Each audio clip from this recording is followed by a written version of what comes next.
Everyone, this is advocate Priyanka. आज हम लोग एक बहुत ही इंपॉर्टेंट टॉपिक डिस्कस करेंगे पब्लिक इंटरनेशनल लॉ का, जिसका नाम है डिप्लोमेटिक एजेंट्स।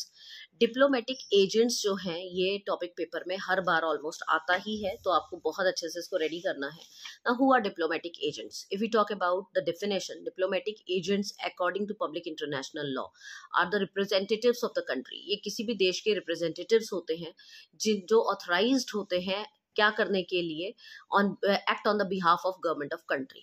अपने देश को रिप्रेजेंट करने के लिए, अपने देश को वहां पर प्रेजेंट करने के लिए अपॉइंटेड होते हैं। ये रिस्पॉन्सिबल है मेंटेनिंग एंड डेवलपमेंट के लिए किस चीज का? Political, economic and social relationship. किसी भी देश के साथ जब हमें पॉलिटिकल रिलेशनशिप बढ़ाने होते हैं, इकोनॉमिक एंड सोशल रिलेशनशिप, उनको मेंटेन करने के लिए डिप्लोमेटिक एजेंट्स को अपॉइंट किया जाता है। They are responsible to negotiate treaties. ये ट्रीटीज को नेगोशिएट करते हैं, ऑफिशियल इवेंट्स को अटेंड करते हैं, कम्युनिकेट करते हैं होस्ट कंट्री के साथ, और अपने देश के इंटरेस्ट को प्रमोट भी करते हैं। ये है इनके काम का स्तर।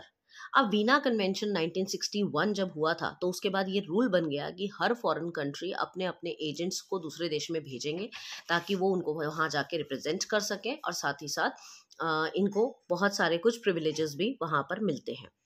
ये कॉन्सेप्ट पहले भी था हमारे देश में, जब पुराना टाइम था, राजा महाराजा के टाइम पे भी ये कॉन्सेप्ट था।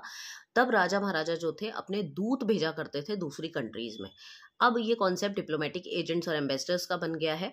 तो अब इनको जो प्रिविलेजेस मिलते हैं, जो इम्यूनिटीज मिलती हैं इनको, वो क्या क्या है? सबसे पहला, diplomatic agents are immune from the host country's criminal jurisdiction. इनके ऊपर कोई क्रिमिनल ट्रायल, क्रिमिनल जुरिस्डिक्शन नहीं हो सकता है। They are not force to give witness in any case. अगर वो किसी केस में विटनेस हैं तो उनको विटनेस भी नहीं बनाया जाएगा। They are protected from arrest, detention and handcuffing. उनको ना ही तो अरेस्ट कर सकते हैं, ना ही डिटेन कर सकते हैं, ना ही आप उसे हैंडकफ कर सकते हैं। Their property and residences can not be searched and entered. उनकी प्रॉपर्टी और उनका रेजिडेंस, उनका बैगेज, उनका सामान आप कुछ भी सर्च नहीं कर सकते। They are immune from that. इसके अलावा उनकी प्रोटेक्शन करना भी आप ही के देश का जो है वो ड्यूटी है।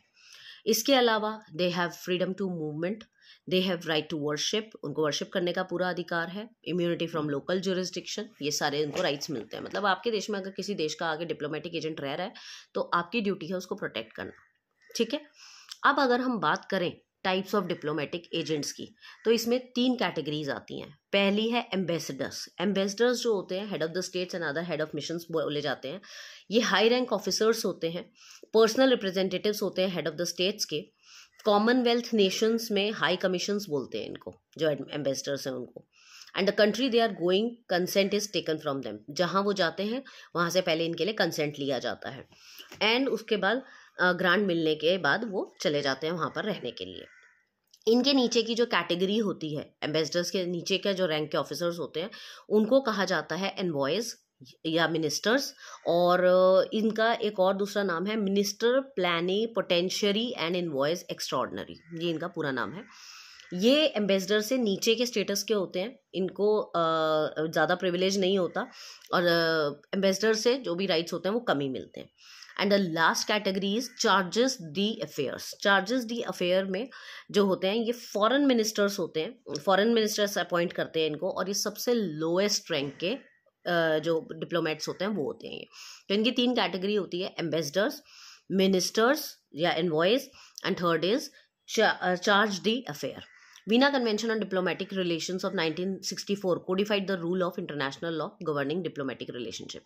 इनको काफ़ी इम्यूनिटी मिलती है सिविल एंड एडमिनिस्ट्रेटिव जुरिस्डिक्शन के under, and under this immunity no suit can be filed against them. तो ये काफ़ी इंपॉर्टेंट कॉन्सेप्ट है डिप्लोमेटिक एजेंट्स का। इसको पक्का आप करके जाइएगा अच्छे से पेपर के लिए। ज़रूर 10 या 20 नंबर के क्वेश्चन में आपको ये पूछा जा सकता है। Thank you.